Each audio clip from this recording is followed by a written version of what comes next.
റിലേഷൻഷിപ്പുകളിലെ ബ്രേക്കപ്പുകളും വിവാഹങ്ങളിലെ ഡിവോഴ്സുകളും കൂടി വരുന്നതിന് ലഹരി ഉപയോഗം ഉൾപ്പെടെ നിരവധി കാരണങ്ങളുണ്ടാകും. എന്നാൽ അധികം ചർച്ച ചെയ്യപ്പെട്ടിട്ടില്ലാത്ത ഒരു കാരണമാണ് പൊസസീവ്നെസ്. ആരും അതൊരു വലിയ വിഷയമായി കാണാറില്ലെങ്കിലും അമിതമായ പൊസസീവ്നെസ് ഒരു മഹാരോഗം പോലെയാണ്. കൂടെ ജീവിക്കുന്ന പങ്കാളിയുടെ ജീവിതത്തെ അത് കാർന്നു തിന്നും. ഒരുപാട് പൊസസീവായ ഒരു പങ്കാളിയാണോ നിങ്ങളുടേത്? ജീവിതം കട്ട പുകയായിരിക്കും എന്നതിന് സംശയം വേണ്ട. പൊസസീവായ ഒരു പങ്കാളിയുമായി ജീവിതം നയിക്കുന്നവർ കയ്യിലിരിക്കുന്ന കാശ് കൊടുത്ത് കടിക്കുന്ന പട്ടിയെ വാങ്ങിച്ചവരെ പോലെയാണ്. പൊസസീവ്നെസ് കൂടിയവർ ആദ്യം പങ്കാളികളെ സ്നേഹം കൊണ്ട് മൂടും. അങ്ങേയറ്റം കരുതലുമായിരിക്കും. ഈ സ്നേഹനദിയിൽ ഒഴുകി നടക്കാൻ എല്ലാവർക്കും ഇഷ്ടമായിരിക്കും. കാണെ ഈ സ്നേഹം ഒരു ഉടമസ്ഥാവകാശത്തിൻ്റെയും അധികാരത്തിൻ്റെയും രൂപത്തിൽ അവതരിക്കും. ആദ്യമൊക്കെ ആസ്വദിച്ചിരുന്ന സ്നേഹം വലിയ തടവറയായി മാറും. ഒരിക്കലും മോചനമില്ലാത്ത ആ ജയിലിൽ ജീവിതം നരകിച്ച് തീർക്കേണ്ടി വരും.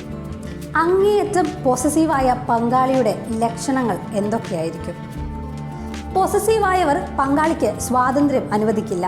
അവരോടല്ലാതെ മറ്റാരുമായും പങ്കാളി ഇടപെടുന്നത് ഇഷ്ടമായിരിക്കില്ല.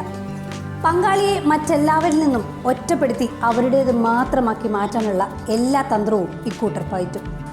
സാമൂഹിക ജീവിതം വിലക്കും. പങ്കാളിയുടെ സാമൂഹിക ബന്ധങ്ങളെയും സുഹൃത്ത് വലയത്തെയും എന്ത് വില കൊടുത്തും നശിപ്പിക്കും. അതിനുവേണ്ടി വലിയ ഡ്രാമകൾ സൃഷ്ടിക്കും. അലറുകയും ആക്രോശിക്കുകയും ചെയ്യും. സ്വയം വേദനിപ്പിക്കും. ആത്മഹത്യാ ഭീഷണി മുഴക്കും. നിങ്ങളുടെ ഫോൺ കോളുകൾ, ടെക്സ്റ്റ് മെസ്സേജുകൾ, സമൂഹ മാധ്യമ ഇടപെടലുകൾ എന്നിവയെല്ലാം പരിശോധിക്കും. ഒരു തരത്തിലുമുള്ള സ്വകാര്യതയും നൽകാതെ അവർ നിങ്ങളെ നിയന്ത്രിച്ചു കൊണ്ടിരിക്കും. നിങ്ങൾ അറിയാതെ തന്നെ നിങ്ങളെ അവരുടെ അടിമകളാക്കും. നിങ്ങളുടെ സ്വകാര്യതയ്ക്ക് ഒരിടവും അവർ തരില്ല. നിങ്ങളുടെ മാത്രമായ ഇടമോ തീരുമാനമോ ജീവിതത്തിൽ ഉണ്ടായിരിക്കില്ല. പലപ്പോഴും ശാരീരികമായും മാനസികമായുമുള്ള എല്ലാ പരിധികളും ലംഘിക്കും. നിങ്ങൾക്ക് ഇഷ്ടമുള്ള ഒരു വസ്ത്രം ധരിക്കാൻ പോലും ഇത്തരക്കാർ അനുവദിച്ചെന്ന് വരില്ല. നിങ്ങൾ എത്രയൊക്കെ സ്നേഹവും പരിഗണനയും കാണിച്ചാലും മതിയാകാതെ നിങ്ങളുടെ കൂടുതൽ സമയവും പരിഗണനയും ലാളനയും അവർ ആവശ്യപ്പെട്ടുകൊണ്ടേയിരിക്കും. പൊസസീവ്നെസ് ഉള്ള ആളുകൾ പങ്കാളിയോട് വല്ലാത്ത അസൂയ പുലർത്താറുണ്ട്. പങ്കാളിയെ മറ്റൊരാൾ അഭിനന്ദിക്കുന്നത് അവർക്ക് സഹിക്കാൻ പറ്റിയെന്ന് വരില്ല. നിങ്ങളുടെ കാര്യത്തിൽ അവർക്ക് ഭയങ്കര ശ്രദ്ധയാണെന്ന് കാണിക്കാനായി നിങ്ങളെ വല്ലാതെ കെയർ ചെയ്യുന്നതായി അഭിനയിക്കും, പ്രത്യേകിച്ച് മറ്റുള്ളവരുടെ മുന്നിൽ.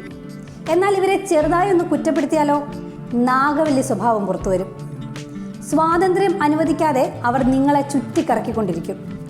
പൊസസീവായ പങ്കാളിയെ ഉപേക്ഷിക്കാമെന്ന് നിങ്ങൾ തീരുമാനിച്ചാലും അവർ നിങ്ങളെ വൈകാരികമായി പ്രതിസന്ധിയിലാക്കുമെന്നതിൽ സംശയം വേണ്ട. അതിനാൽ പ്രണയബന്ധങ്ങളിൽ ഇത്തരക്കാരെ തിരിച്ചറിയാൻ ആ ബന്ധം ഉപേക്ഷിക്കുന്നതായിരിക്കും ജീവിതത്തിൽ സമാധാനവും സന്തോഷവും ലഭിക്കാൻ നല്ലത്. വിവാഹത്തിൽ ഇത്തരം ബന്ധങ്ങൾ ഉണ്ടായാൽ നിങ്ങൾ ടോക്സിക്കായ പങ്കാളിയുടെ ചുഴിയിൽ വീഴുന്നതിന് മുന്നേ ഇത് പരിഹരിക്കാൻ മാർഗങ്ങൾ തേടുക. എന്ത് ചെയ്തിട്ടും പരിഹരിക്കാൻ പറ്റിയില്ല എങ്കിൽ അത്തരം ബന്ധങ്ങളിൽ നിന്ന് പുറത്തു കടക്കുന്നതാണ് ഉചിതമെന്ന് തോന്നുന്ന പക്ഷം അങ്ങനെ തന്നെ ചെയ്യുക. ഒരേ ഒരു ജീവിതം, അത് നരകിച്ച് തീരാനുള്ളതല്ല എന്ന് ഓർക്കുക.